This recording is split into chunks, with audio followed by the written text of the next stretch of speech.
السلام علیکم ورحمۃ اللہ وبرکاتہ۔ ماشاءاللہ آپ سب خیریت سے ہیں، ٹھیک ہیں۔ پاکستان میں، ہندوستان میں اور دنیا کے تمام ممالک ہی کے عاشقان رسول کو بہت بہت عید مبارک ہو۔ کچھ ممالک میں آج عید ہے اور کچھ میں کل عید ہوگی۔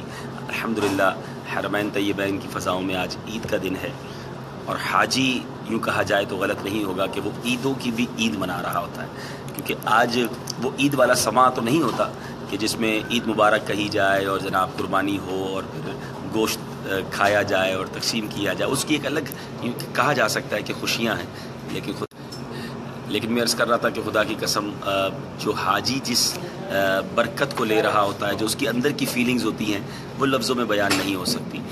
انشاءاللہ اب ہم کچھ دیر میں رمی کریں گے۔ کئی حاجی بلکہ لاکھوں حاجی رمی سے فارغ ہو چکے ہیں۔ ہم نے تربیت اجتماع میں عرض کیا تھا اور کہ تھوڑا ٹھہر کر کریں گے تو انشاءاللہ آسانی سے رمی کر لیں گے، تو انشاءاللہ بس اب رمی کے لیے جا رہے تھے تو میں نے سوچا کہ کچھ دیر کے لیے عاشقان رسول کو عید مبارک کہہ دیا جائے۔ ایک درخواست لے کر حاضر ہوا۔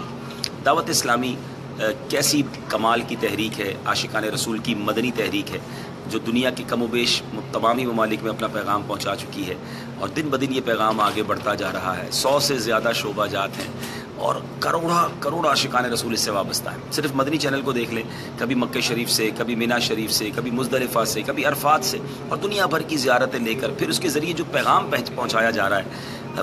مطلب چینل کی تاریخ میں یہ تو ہم نے سنا ہے کہ چینل دیکھ کر لوگ بگڑ جاتے ہیں، مگر یہ کیسا چینل ہے، یہ کیسا ٹی وی ہے کہ جس کو دیکھ کر غیر مسلم مسلمان ہو رہے ہیں۔ مدنی چینل دیکھ کر کئی بے نمازی بنے، کئی شرابیوں نے شراب چھوڑی، ماں باپ کے نافرمان فرما بردار بنے۔ ایسا با کمال چینل ہمیں دعوت اسلامی نے دیا۔ پھر سبحان اللہ مدنی قافلے، تو اس کے بعد درس، تو اجتماعات، اور اگر دعوت اسلامی کے اداروں کی بات کی جائے، شعبہ جات کی بات کی جائے، تو جامعۃ المدینہ جس میں علماء بنائے جا رہے ہیں، مدرسۃ المدینہ جس میں حفاظ اور قراء حضرات یوں سمجھے ڈیولپ کیے جا رہے ہیں، ہمارے لیے بنائے جا رہے ہیں، اور پھر امت کو الحمدللہ ایک زبردست یوں سمجھے کہ اصلاح کا موقع ملتا ہے۔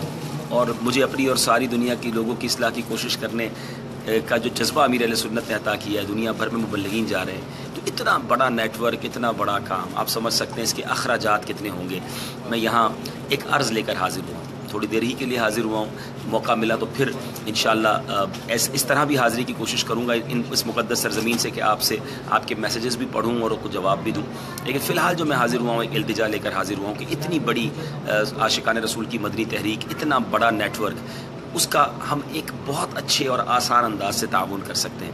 ماشاءاللہ قربانی کے دن قریب ہیں، تو قربانی کی خالیں جہاں جہاں دعوت اسلامی قربانی کی خالیں جمع کرتی ہے، بالخصوص پاکستان میں، پھر ہندوستان اور بنگلہ دیش میں بھی کچھ انتظام ہے، تو جہاں یہ خالیں قربانی کی خالیں جمع کی جاتی ہیں، کیوں نہ دیکھیں قربانی کی کھال کسی کو دینی تو ہے، لیکن اگر قربانی کی کھال میں ایسے ادارے کو دوں، ایسی عاشقان رسول کی مدنی تحریک کو دوں کہ جس کے ذریعے اتنی بڑی دین کی خدمت ہو رہی ہے، تو کیا پتہ میرا یہ حصہ ملانا میری مغفرت کا ذریعہ بن جائے۔ ایک اور کام بھی کر سکتے ہیں، آپ اپنی قربانی کی کھال بھی دیں، اور اگر آپ قربانی نہیں بھی کر رہے تو دونوں صورتوں میں آپ اپنے رشتہ داروں، اپنے دوستوں، اپنے جاننے والوں سے رابطہ کریں کہ آپ اپنی قربانی کی خال دعوت اسلامی کو تھوڑی سی کوشش کر کے خال اٹھا کر پہنچا بھی دیں، تو اللہ نے چاہے یہ بھی آپ کو اجر ملے گا، یہ بھی آپ کا نیکی میں حصہ ملانے کا سبب بن جائے گا۔ قرآن میں بھی تو کہا گیا نا، تعاونوا علی البر والتقوی، ہمیں نیکی کے کام میں ایک دوسرے کا تعاون کرنا ہے۔ تو یہ بہترین موقع ہے عید کے دنوں کی خوشیوں میں ایک نیکی یہ بھی شامل کر لیں کہ قربانی کی خال دعوت اسلامی کو دینی بھی ہے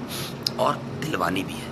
تو میں امید کرتا ہوں انشاءاللہ آپ اس کی کوشش بھی کریں گے، نیت بھی کر لیں۔ مکہ شریف سے آپ کو یہ عرض کر رہا ہوں، تو میری دعا ہے یا اللہ جتنے عاشقان رسول اس کوشش میں اپنا حصہ ملائیں، رابطہ کریں، فون کریں، کھال اٹھا کر پہنچا دیں، اپنی کھال پیش کر دیں، یا اللہ اگلے سال ان کو حج کی سعادت نصیب فرما، ان کے گھر کے کسی فرد کو حج کی سعادت نصیب فرما اگر وہ خود کر چکے، اور بار بار یہ حاضریاں نصیب فرما۔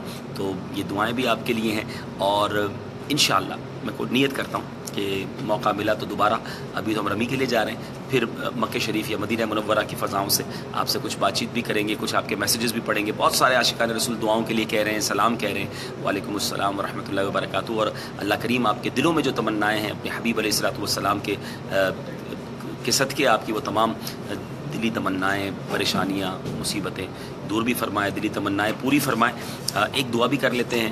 اس وقت باب المدینہ کراچی میں سیلابی کیفیت ہے، کچھ دنوں پہلے ممبئی ہند میں، اور اس سے پہلے ہیوسٹن امریکہ میں بڑا شدید سیلاب اور بارشوں کا سلسلہ ہے۔ ایک عجیب موسم کا تغیر ہے کہ جس میں دنیا بھر میں حالات آپ کے سامنے، پہلے ایسی بارشیں، ایسی گرج چمک، ایسا سیلاب نہیں دیکھا گیا، 100 سال کے ریکارڈ ٹوٹ رہے ہیں. یہ سب ہم سب کے لیے انڈیکیشنز ہیں. جگہ جی لگانے کی دنیا نہیں ہے، یہ عبرت کی جا ہے، تماشا نہیں ہے. ہمیں اپنی آخرت کی فکر کرنی چاہیے. کبھی بھی ہماری زندگی کا چراغ گل ہو سکتا ہے، تو ہمیں اپنی جو ہے وہ آخرت کی قبر کی تیاری کرنی چاہیے. اللہ کریم ہمارے دنیا بھر میں جہاں جہاں شکار رسول بارش کی وجہ سے، سیلاب کی وجہ سے اور بھی کسی وجہ سے پریشان ہے، برما کے مسلمانوں کے لیے دعا کریں، اللہ ان کی غیب سے مدد فرمائے. ہماری دعائیں ساری دنیا کے مسلمانوں کے لیے ہیں. عرفات میں بھی، منی میں بھی، مزدلفہ میں بھی، ان مقدس مقامات پر عالم اسلام کے لیے دعائیں کی ہیں. اللہ غیب سے مسلمانوں کی مدد فرمائے. مجھے بھی اپنی دعاؤں میں یاد رکھیے گا. دعا کیجیے گا اللہ ہم سب کا حج قبول فرمائے اور حج مبرور نصیب فرمائے. صلو علی الحبیب صلی اللہ تعالی علی محمد صلی اللہ علیہ وسلم.